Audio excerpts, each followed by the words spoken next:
You have to make sure you mention that. Like we're all phlegmy. Yeah. I don't think I'm even get through this without coughing my head off. Hold on. I won't either because I've got like phlegm in my throat.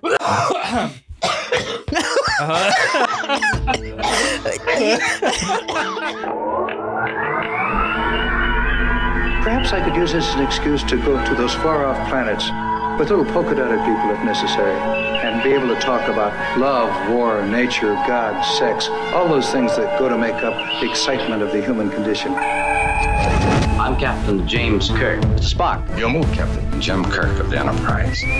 What's going on? I'm James Kirk. These people are my friend and my shipmate. Leave my crew alone. Out of the question. How about that? James Kirk. It fits like a glove, Captain. Oh, the bonehead ideas. Gentlemen, I'm Captain James Kirk. Get out of my chair. Get out of it now. My greetings and felicitations, Captain. So good of you and your officers to, drop in. Absolutely smashing.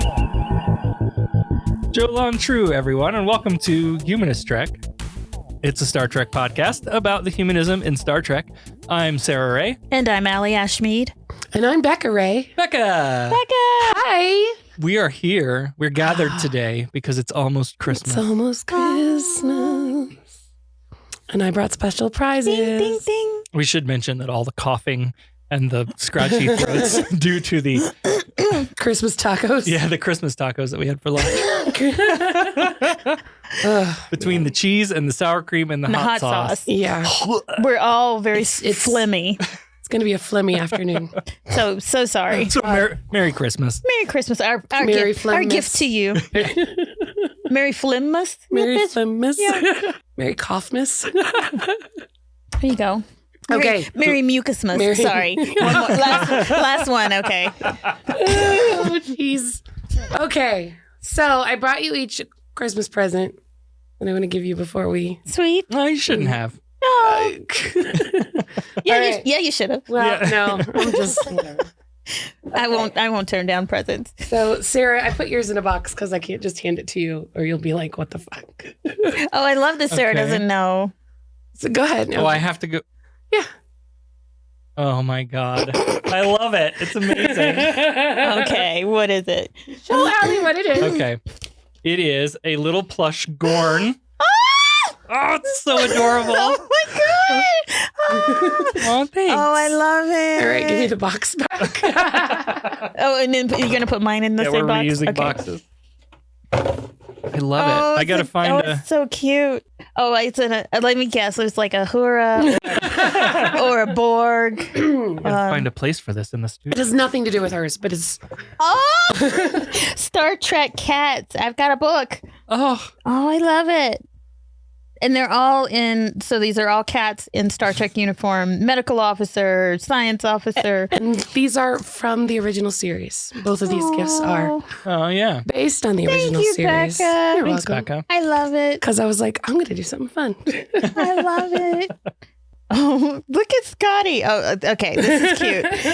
This is awesome. Thank you. Now we're going to do book club with Allie while she reads her new book. Yes.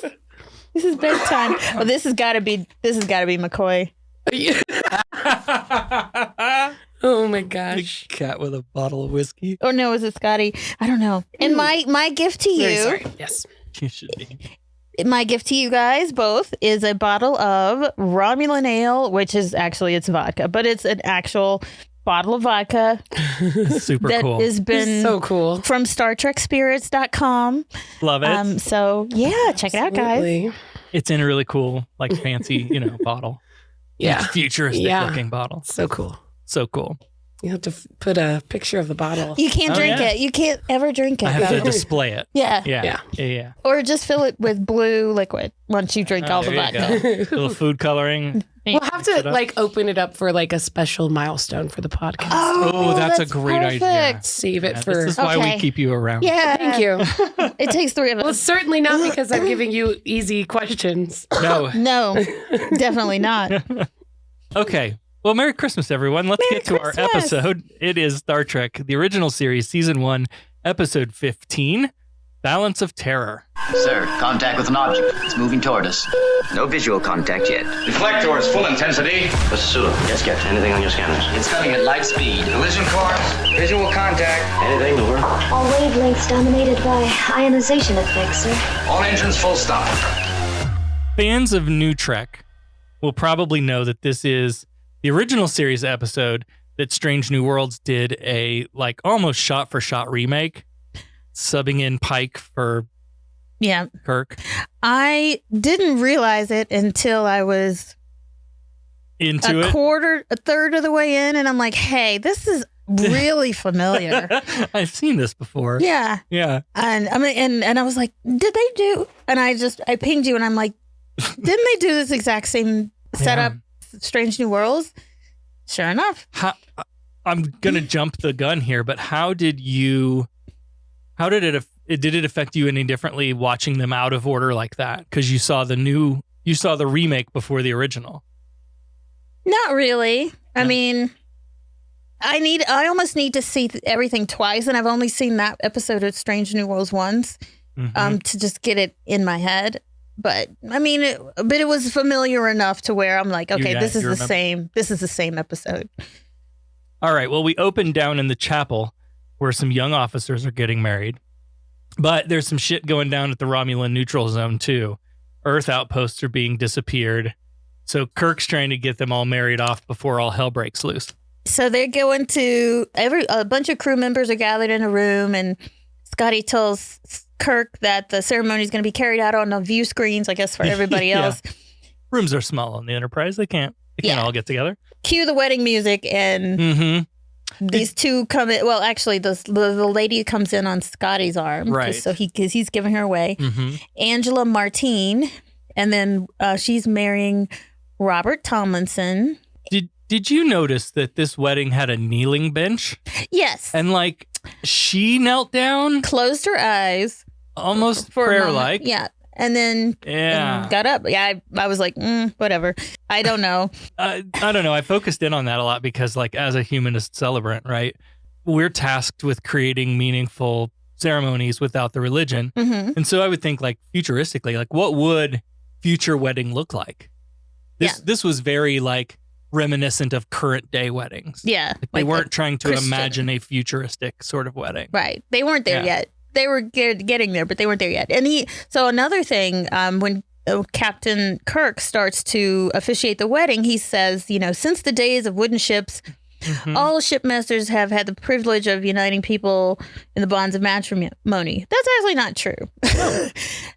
Because, we've seen all these television shows where when you're on a boat and the captain of the ship can marry you. Yeah. No, that's actually not true at all. Shit. So a ship's captain generally does not have the legal right to officiate a wedding at sea or any other place. In order for them to be able to perform a marriage at sea, they also have to be a judge, a justice of the peace, a minister, or an officially recognized officiant, such as a notary or republic. Right. So that is a complete Hollywood lie.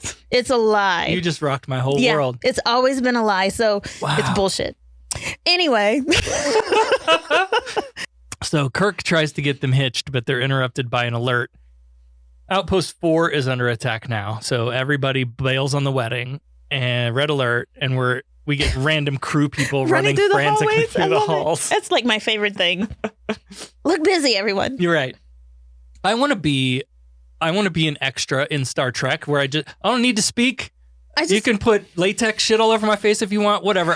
Let me run down the hallway during a red alert. 100%. Before I die. Yeah. That is what I want. Yeah, sign me up. Just let me be a random alien. Bad guy, good guy, I don't care. Yep. I could be a doctor. I could be, an injured. Let me do something. Yeah. But you should be a corpse. Oh, I could totally be a corpse. Yeah, a dead alien. Anyway, after the theme, we are headed to Outpost 4. They're under attack, but the Enterprise is 8 minutes away. And we get a fun graphic on the screen here to establish for the audience a visual understanding of the neutral zone. It's Spock's PowerPoint. Yeah. And so it shows the neutral zone and the location of the outposts along the zone, the planets Romulus and Romi, which but not Remus, which was like Romulus and Remus are the two that are mentioned together, but they're not shown together in this graphic. It was Romulus and Rami. I don't. I should have paid more attention. So we're really dumbing shit down for a television audience in a big way with this, right? Because this is a very two-dimensional map, right? It's a PowerPoint. Space is very much not two-dimensional. He has a space PowerPoint. And so if you look at this map, it looks like you're almost looking at like the border of North and South Korea, right? Where you got this zone in the middle. Line. But space is not like that, right? And so this is a storytelling language that we've all just accepted over the years. There's an episode of Voyager, I think, where they have to go like through this huge nebula thing, but the way it's depicted on screen, it looks very pancake sized. Like it's wide, but it's fly over it. It's 3-dimensional. You go around the short way. Yeah. So how do you like? They just don't do 3 dimensions well in Star Trek. Yeah, space is like you can't just draw a line because it's 4-dimensional. Like unless there's no land to mark anything. Right. On. So yeah. Yeah. It's just weird. Yeah, you could just. They don't. You can't fly or. How do you separate space? Yeah. How would you draw these borders? Like, I mean, I guess it would just be kind of bubbly shaped, right? Like, I guess because it would. I don't know. But it's easier to show it as map. A PowerPoint. Yeah, exactly.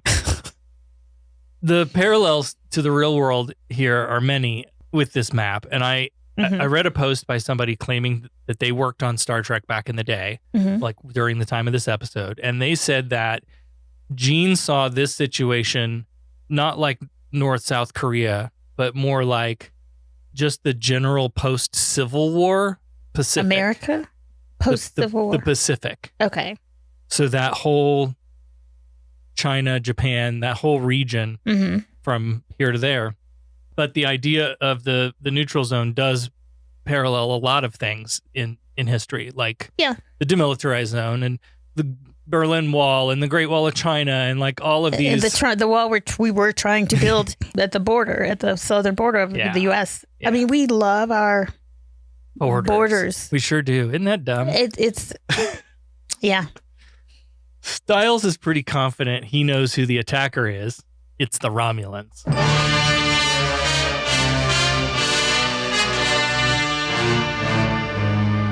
And Kirk does an all-call to explain how important it is that they not enter the neutral zone no matter what.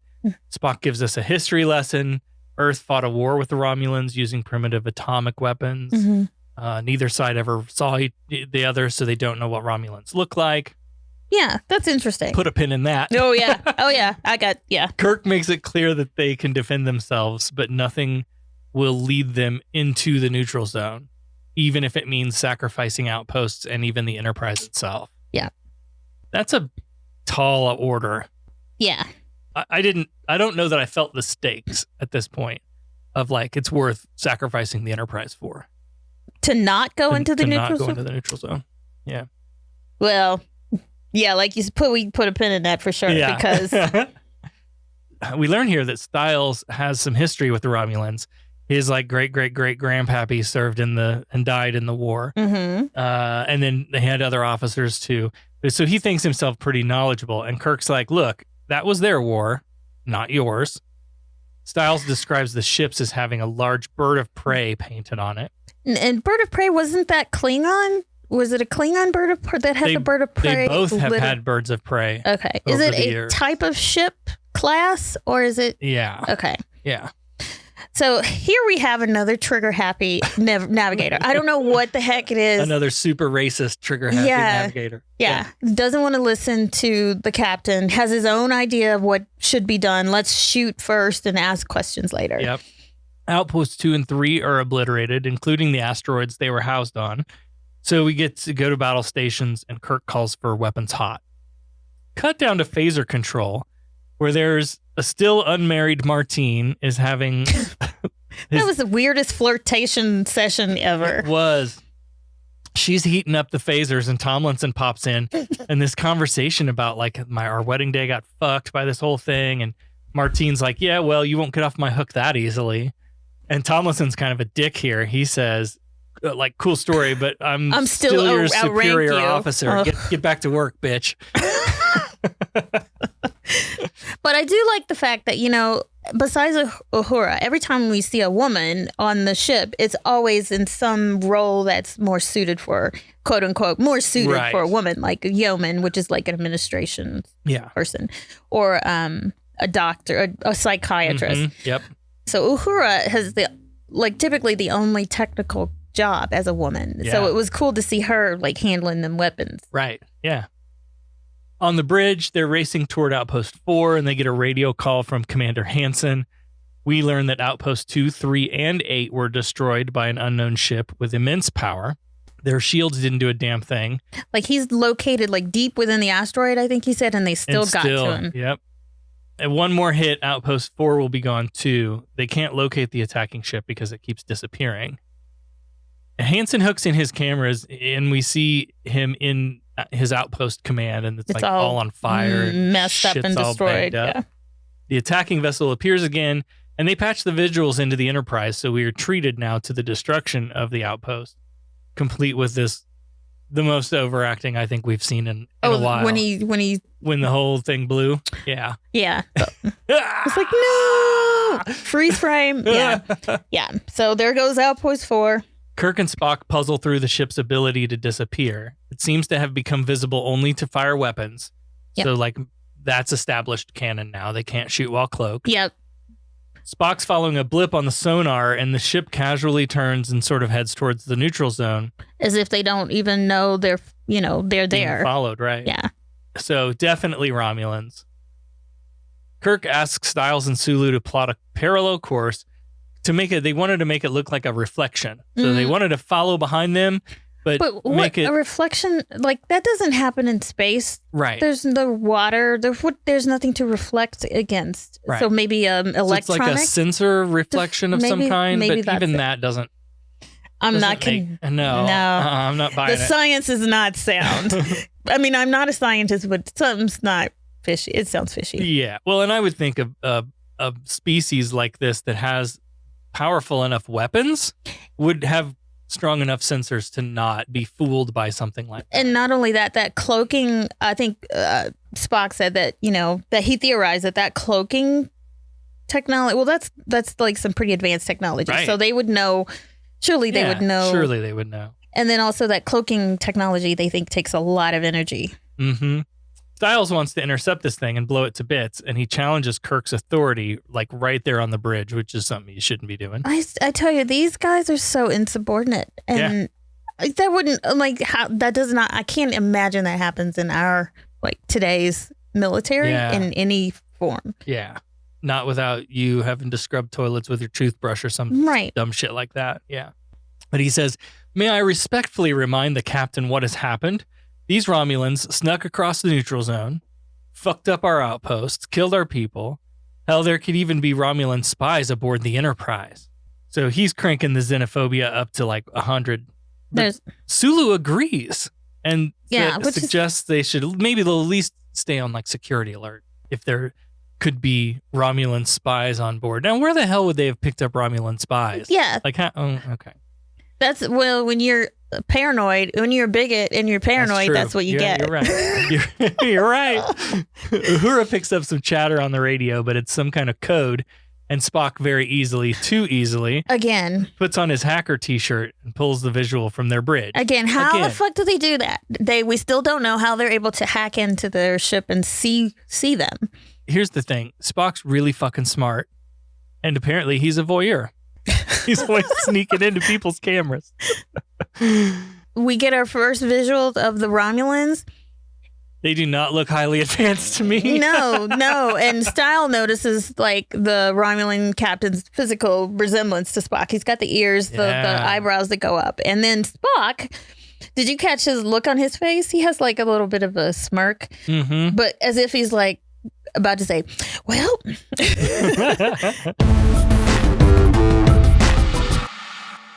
This whole episode is you thought McCoy was racist. Hoo boy. They bring on somebody that makes McCoy look like a choir boy. He's tame. Yeah. So Styles' racism comes right to the surface here from here on out. Kirk even taps on his console at one point to be like, be looking back at your screen, sir. Yeah, focus. Yep. Cryptography is working on decoding some stuff, and Styles is like, well, why don't you give it to Spock? I'm sure he knows the language.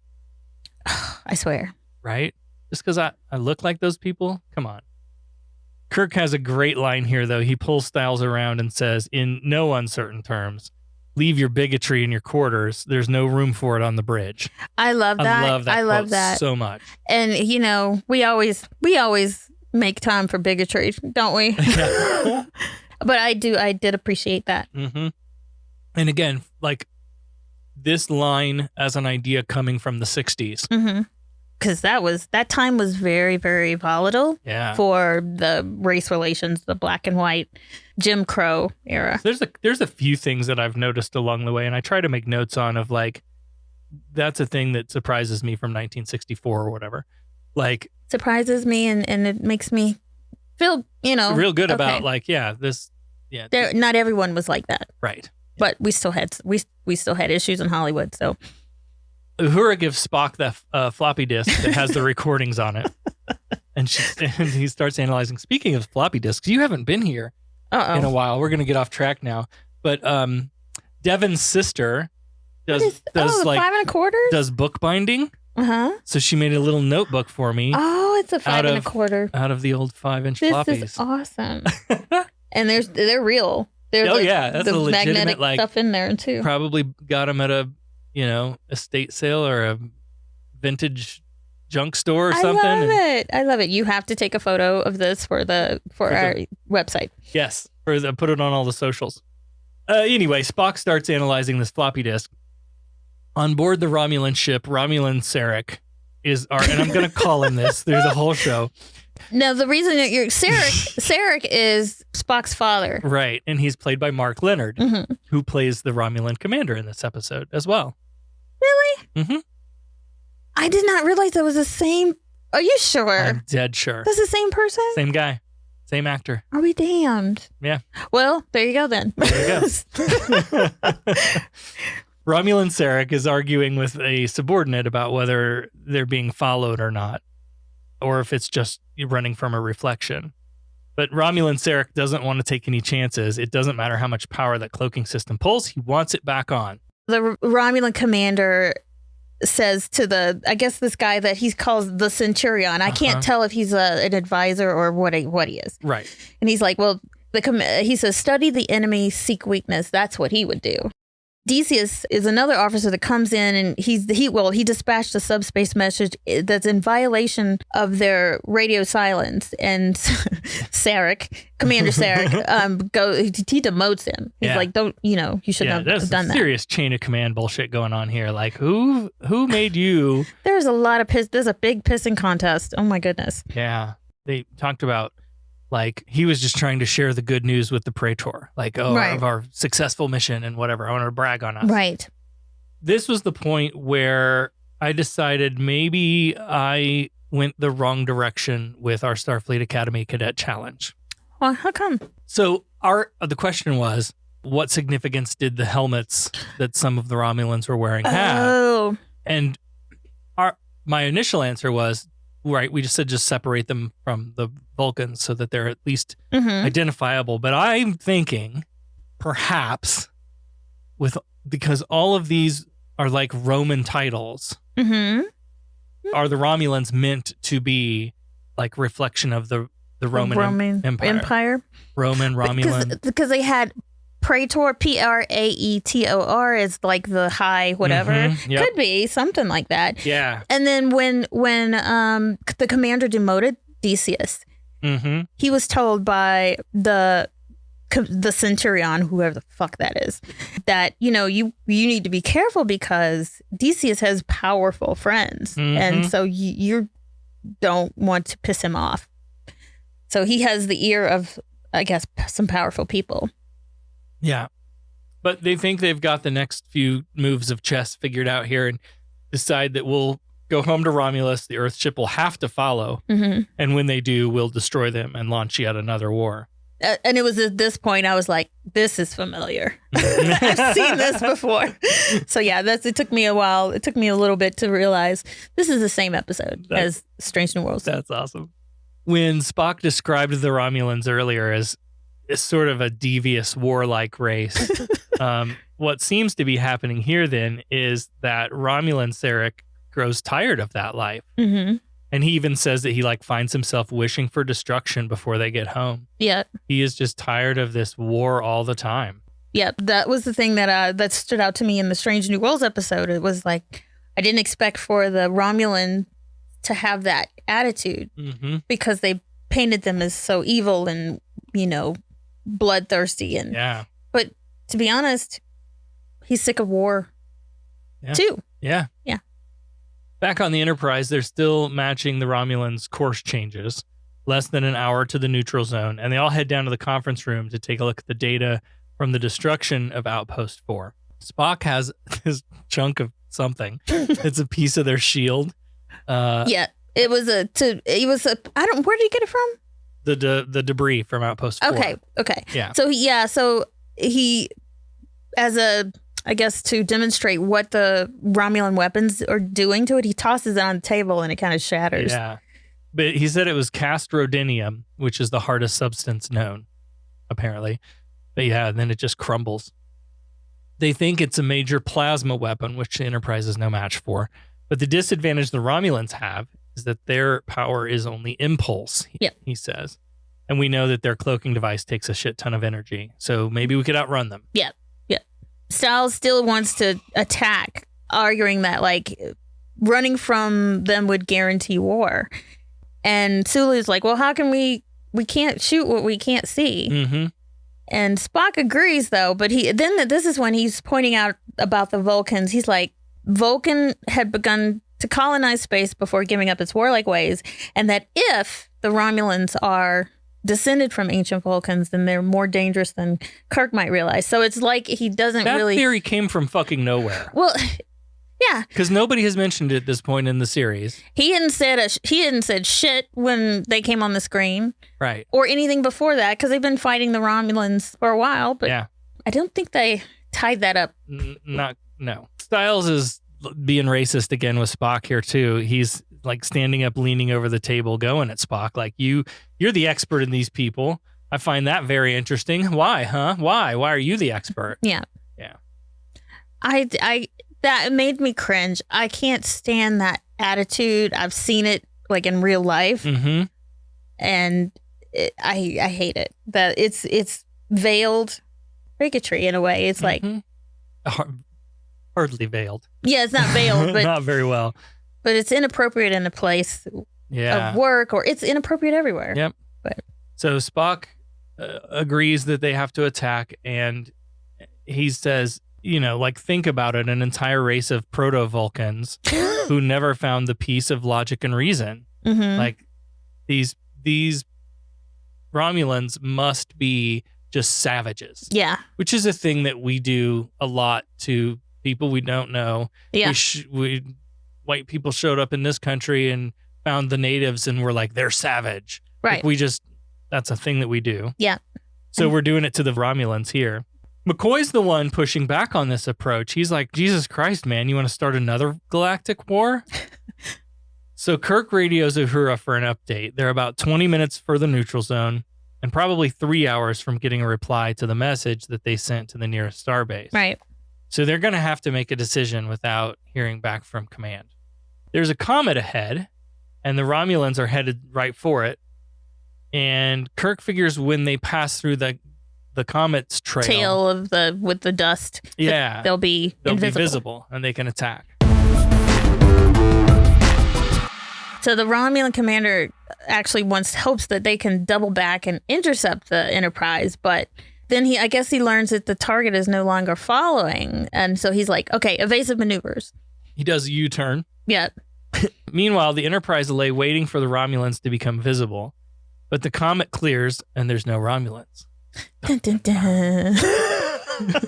So Kirk orders evasive maneuvers and then lays down phaser fire. This is This is real submarine warfare. I was thinking the same thing because I remember earlier when we started this podcast, you talked about Gene Roddenberry's military history, and this is all about submarines. It's about and they have them like be quiet. And I got stuff to say about that. Stuff like that. It's very much because they're like dropping depth charges when they fire that spread of phaser, right? To just see where you to try to light them up. Yeah. So it is very much like submarine warfare. Each commander is like, they're both like thinking so much alike, and so they're very evenly matched. On the second round of phaser fire, a huge piece of the ceiling falls down on the Romulan Centurion. Yeah. And he pushes the commander. Romulan Sarek out of the way. Yeah. And he calls for all powered weapons. Back on the Enterprise, they've got a phaser control circuit burnout, and Spock has a little electrical fire going on in the panel under his feet. The Romulans appear dead ahead and fire their plasma weapon. And Kirk jumps to emergency warp, but the plasma blast is still overtaking them. So they're like trying to outrun this thing. They're going like backwards. He's like, go backwards, full astern, and they're like literally trying to back up and outrun the phaser blast. Everybody knows you can't go as fast backwards as you can forward. Apparently they did okay because they find that their weapon has a range limit. So they're like, they did get far enough away to where it causes it to like partially dissipate. So they're basically trying to outrun the phaser, and they kind of sort of did. But okay, before they did that, Janice. Here come Janice. Janice is okay. There's real danger, and Janice comes to the bridge as they're trying to outrun this phaser, and you notice that she like comes and lays her chin on his shoulder, and then they hold each other. There's two, or just get a room already. They're so in love, but like he can screw everyone else but her. Right? Like, I don't get it. Right. What's stopping you? Come on. No, I don't know. I mean, I don't endorse men in positions of power taking advantage of women who are their subordinates, is what I meant to say. No. Yeah. But I mean. But they both want it, so go on. And it's clearly, it's very mutual. It's not like it's mutual. Yeah. So they outrun this thing. We cut down to phaser control just long enough to remind you that we're supposed to really care about Martine and Tomlinson. But you may have forgotten about them by this point. They're supposed to get married. And then Spock has the phasers operational again. Back to the submarine. And the Enterprise is following the Romulans back towards the neutral zone. On the Romulan ship, the Centurion is in bad shape. And Romulan Sarek orders the cloak back on, despite almost being out of fuel. This show talks about fuel and energy interchangeably. This is not the only episode. I know. And I'm like, what is the fuel thing? Y'all got fuel? Like, where do you refuel? Right. No. Yeah. So Kirk does tell Uhura to tell command. He knows it's going to take like 3 hours. But he's like, look, we've got no choice but to proceed into the neutral zone because we've got to follow them. So, and just do it now and ask for forgiveness later. That decision comes after a classic KSM debate. So the three of them are like talking out, what do we do next? McCoy argues in favor of not crossing the line. He says they could just say we came into the zone first and give them a reason for war. Give me my word against yours. Spock's arguing that they crossed the line first and we're still on our side of the zone. Mm-hmm. Kirk decides to attack before they cross into the neutral zone. I'm thinking, though, but can't you stay on your side of the neutral zone and attack them? Right. I'm like, you can still get to them. He comes in, warp speed, phaser's hot. They fire off a few rounds, shakes up the Romulan ship some more. More dust falls from the ceiling. And then, so now it's 20 seconds left to the neutral zone. So they, they're out of time. Yeah. They have no choice. Meanwhile, on the Romulan ship, the Centurion is dying. It's his friend, I guess, or counselor of the commander. And so the Romulan doesn't return fire against Decius's. But so what he does is he orders like all of the debris plus his friend's body is shot out into space. Oh my God! They've killed Centurion. You bastards! I guess to maybe distract the Enterprise. They're trying to make it look like they were going to destroy, injured or something, or hit. Yeah.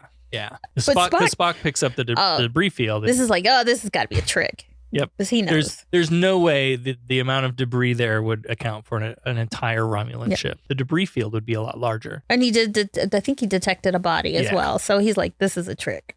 Yep. But now they can't find any sign of the Romulans on their sensors. Yep. They've lost the Romulans. But then they lost the Enterprise too. They can't detect them either. So they're dead in the quote unquote water. More submarine maneuvers now. They shut down all the lights and engines and sit silently in space, playing the waiting game with the Romulans. This For part 9 hours. This part strained credulity for me, like way too far. Yeah. Just how do the ship's sensors work? Yeah. Because I've always heard about like noise in space or sounds in space, and they had to be quiet for 9 hours and 47 minutes. Right. So do sensors pick up like sound and movement? I mean, we don't know what their sensors are, how they work. Or do they work like sonar? Like, couldn't you shoot a signal out into space and see what it bounces off of? Yeah. To find them? Thinking it must work like sonar, because any vibration on the other ship, just like in a submarine, they'll hear it. Here's the other problem. Don't they have visuals?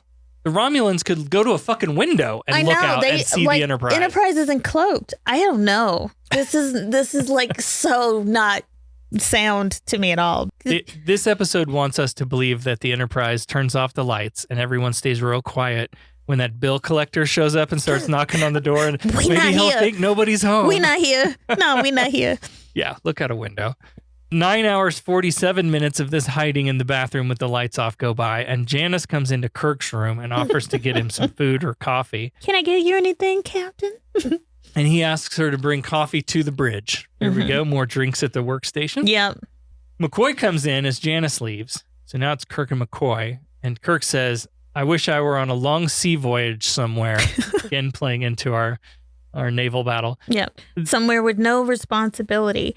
And he's like, why me? And this also reminded me of the negative self-talk that Pike did on the cage, because he was like over this. Yeah, they take swings at this a lot, it seems. The idea of like being in command is hard and needing a break and not wanting to make life and death decisions. Yeah.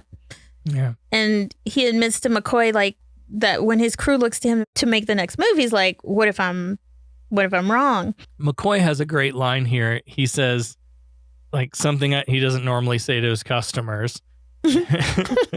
In this galaxy, there's a mathematical probability of 3 million Earth-type planets, and in all the universe, 3 million galaxies like this. And in all of that, and perhaps more, only one of each of us. Don't destroy the one named Kirk. Aw, everyone is special. What a great line. Yeah. On the bridge, Spock very quietly replaces the panel under his station, because if the little metal doodads that hold it into place make the click sound, the submarine will be found or whatever. But what does he do? Oh my God.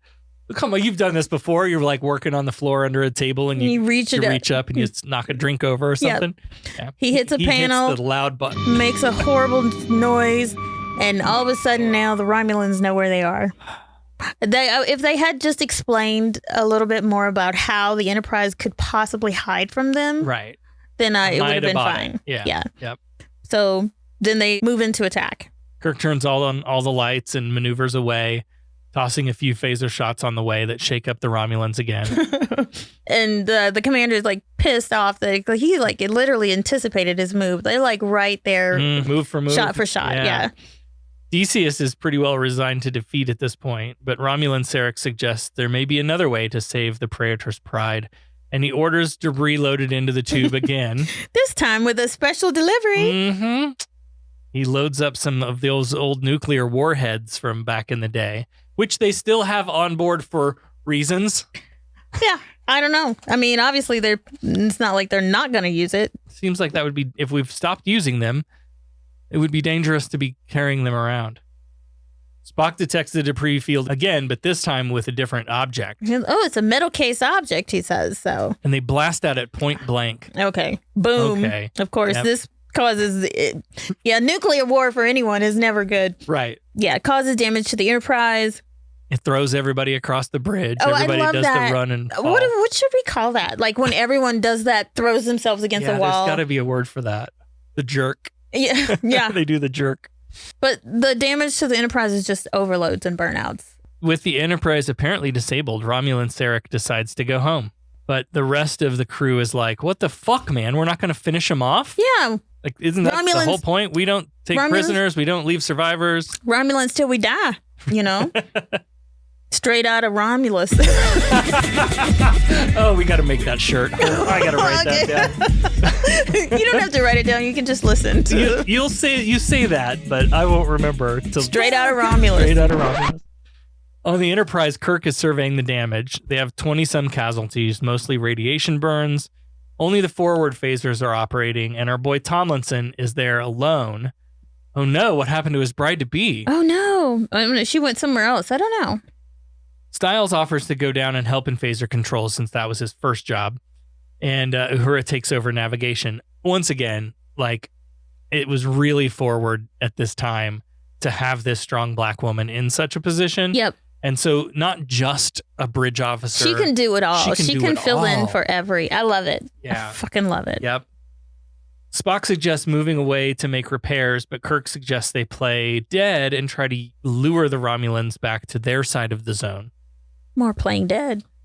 Decius and Romulan Sarek are arguing about their next moves too. Decius says they must crush the Praetor's enemies. It's their duty. Yeah. But Romulan Sarek is like, listen, man, we're damaged too. Like, we're blown out of fuel. Decius wants to kill for himself, but Romulan Sarek says they will only attack on his order.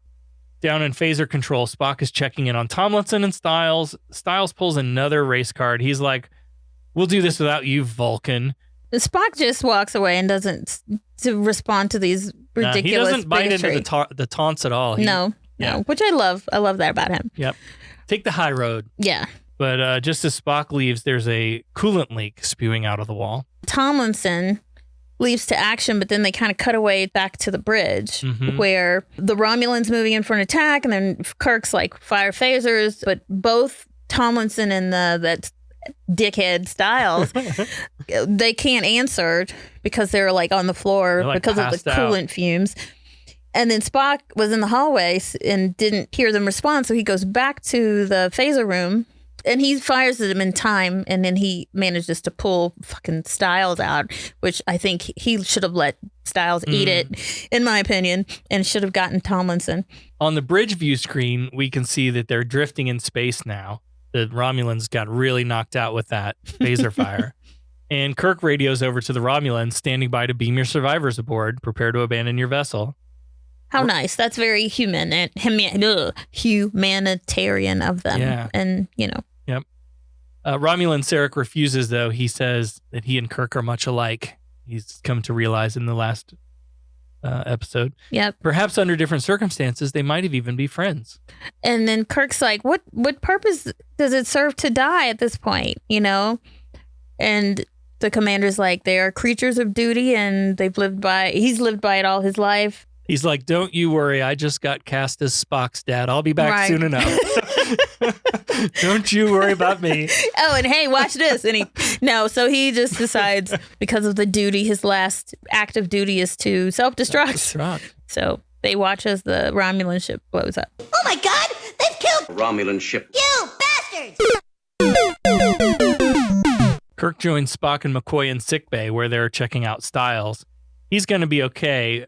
And not only that, Spock saved his life, even though he's been incredibly racist towards him. Absolutely horrible. Horrible dickhead human being. And Spock explains, of course, that he was simply saving a trained officer from, and there's no other feelings involved in it at all. But to someone like a human, that would have been an insult, Mm-hmm. Yeah, I didn't do it because I care about you in any way. Right. It was just the logical thing to do. Right. Yeah. I need you for your expertise and nothing more. They do that in this show all the time. They save and we're going to save your life not because we value life, but because you're really important to the story. You're useful. Yeah. But I mean, and is that bad? I mean, yeah. I mean, well, that's a deep one. It is. Okay. Yeah, it is. Only one death on this episode, Tomlinson. Oh my God! They've killed Robert Tomlinson. You bastards!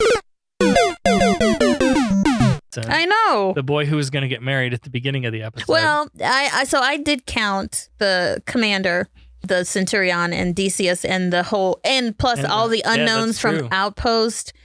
And oh yeah, there's a bunch of those. You're right. So, yeah. You're right. So, I mean, it's hard to. I can count them individually, but I can also just kind of, as a collective, honor the collective, because there's too. I mean, there's no way we would know how many. Kirk leaves to go talk to Martine in the chapel. Yeoman Rand stops by to let us know that Command had finally replied and basically said, like, you will support whatever decision you make. You're the one out there doing the work. Yeah, it's a good thing because I already did it. little too late. I did it. Martine is kneeling at the altar again, looking upward. Again, like one might do at church. I don't know. I found that whole imagery and staging odd. It was unnecessary, to be honest. Yeah. Like, it didn't add anything to the story. And if anything, it just kind of was irritating. Like, it doesn't have a place. It seemed out of place. It did, yeah. She rushes to Kirk's embrace, though, and he has another bit of dialogue here that feels wrong for a futuristic society. Like, I get that he's trying to comfort her, but he basically tells her, like, look, it's hard, but there must have been a reason. That's one of those everything happens for a reason type Such a platitude. cliche. Yeah. Why not just look, you're in space. It's fucking dangerous. Most of you are probably going to die at some point. But yeah. Yeah. Well, so I'm kind of jumping the last 30 seconds of the episode, right? Which is just Martine leaving the chapel, followed by Kirk a few moments later. Mm-hmm. And he then walks through some corridors into the credits. But that everything happens for a reason thing is such horseshit. Like, sometimes things just happen. Yeah, there's no reason. Random, and there's no guided anything to it. Yeah. And sometimes those things are tragic. And I think trying to like retro apply some noble reason into everything is a terrible approach to grief and loss. Yeah, I think people are just trying to in order to process things, they need to know why. And sometimes there's no why, but we just make that platitude just to make ourselves feel better. Yeah. Just to me, it's comforting to me that something's happened to me.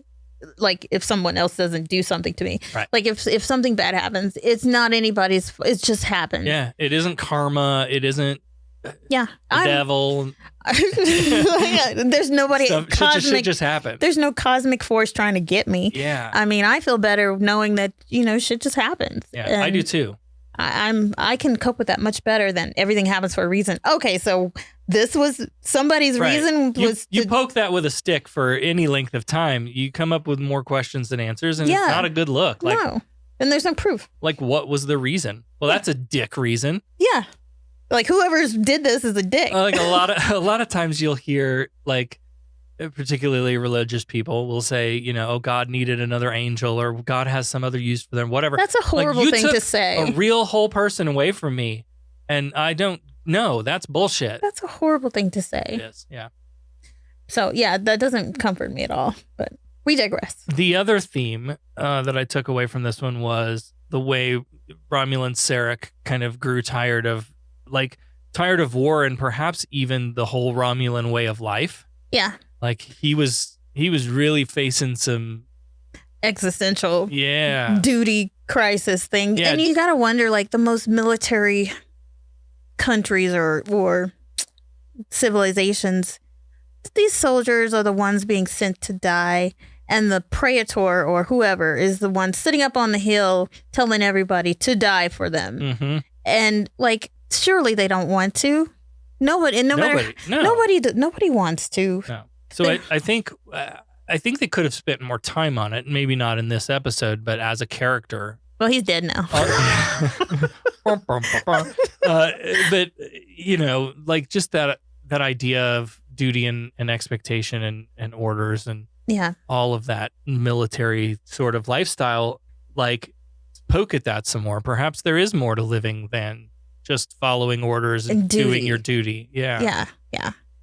I think they do. I mean, obviously this is early, the original series. I think they do such a good job in TNG, and then better in Voyager, and then much better in Discovery, and at like dealing with those human stories. Stories that resonate with everybody. All right. Well, then it's time now to honor the dead. It's dead, Jim.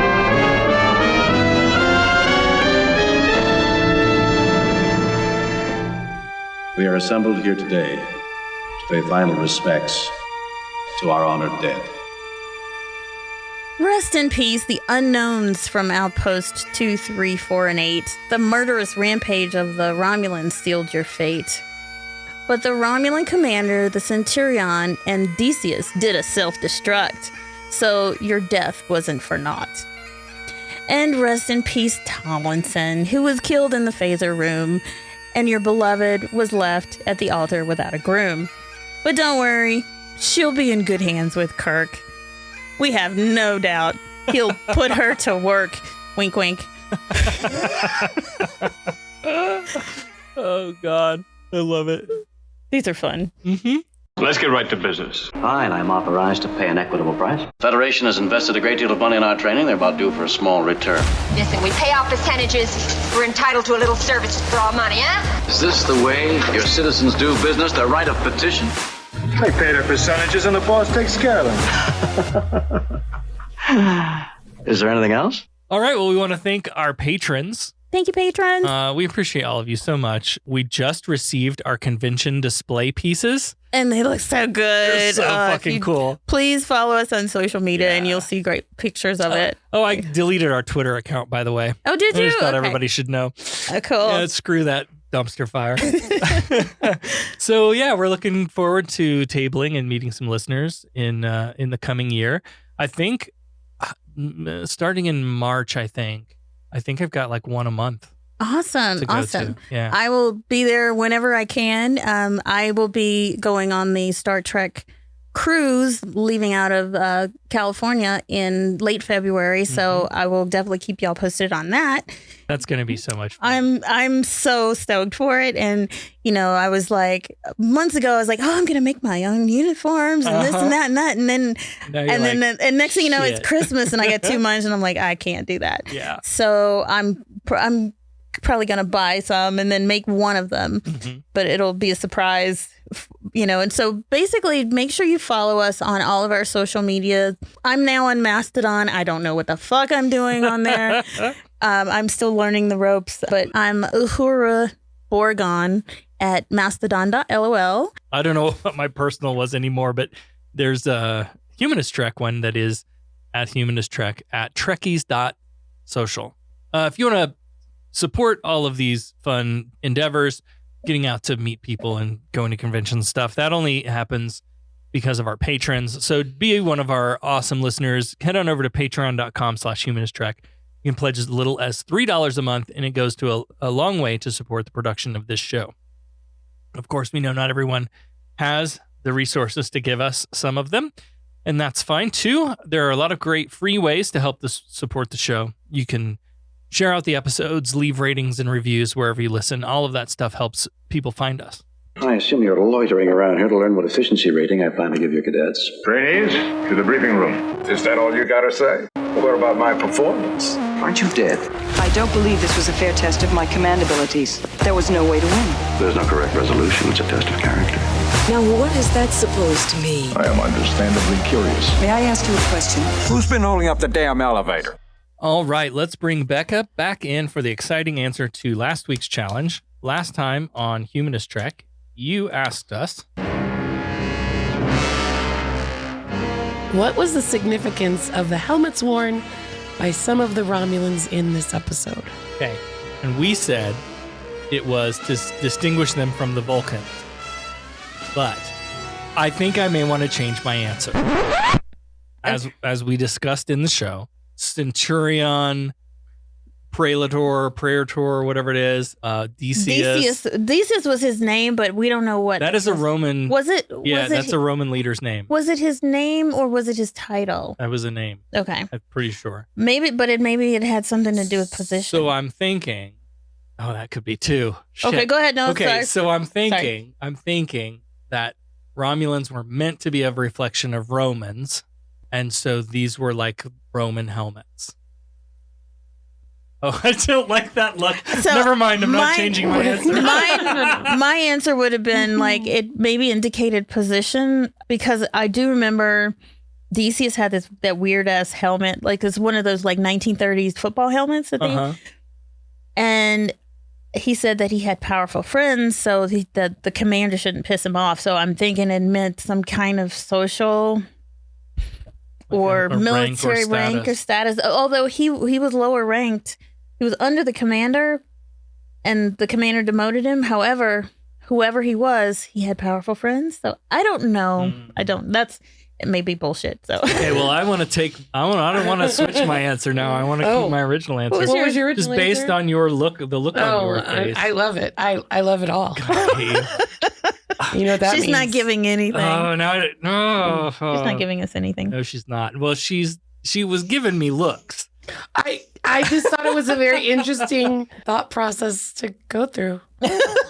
Okay, I'm going to stand on my original answer. It's to separate the Romulans and the Vulcans, to make them look different.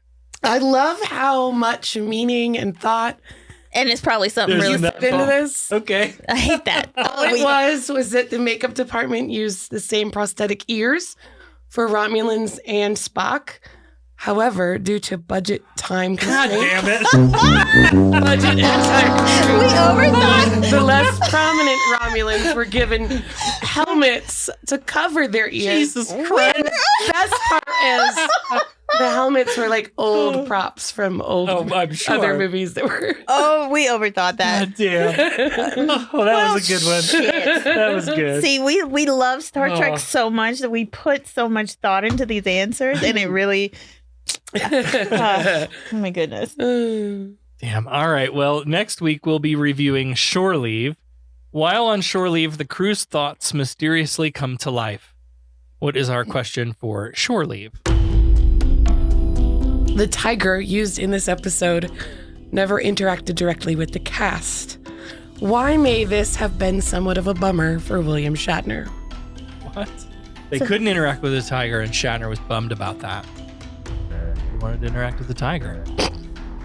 I don't know. Was he friends with? I'm not overthinking another damn question. Yeah, I'm gonna say maybe he was friends with what's that duo in Vegas? What's it?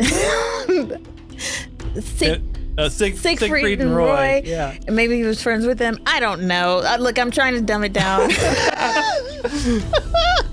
Maybe he had his own tiger. I don't know. He had his own tiger. What? And he just liked tigers. Why else would he be disappointed? He just wanted to. He wanted to play with the cat. Kitty. He's a fiend for the pussy. So you know. Oh my! It will be a rim shot. Yeah. Boys added at that moment. Nice. Or an oh my. Oh my. There you go. There you go.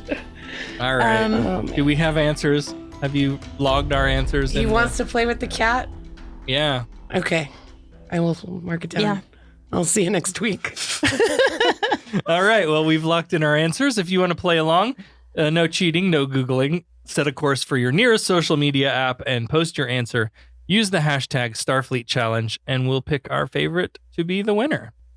Next time on Humanist Trek, Season 1, Episode 16, Shore Leave.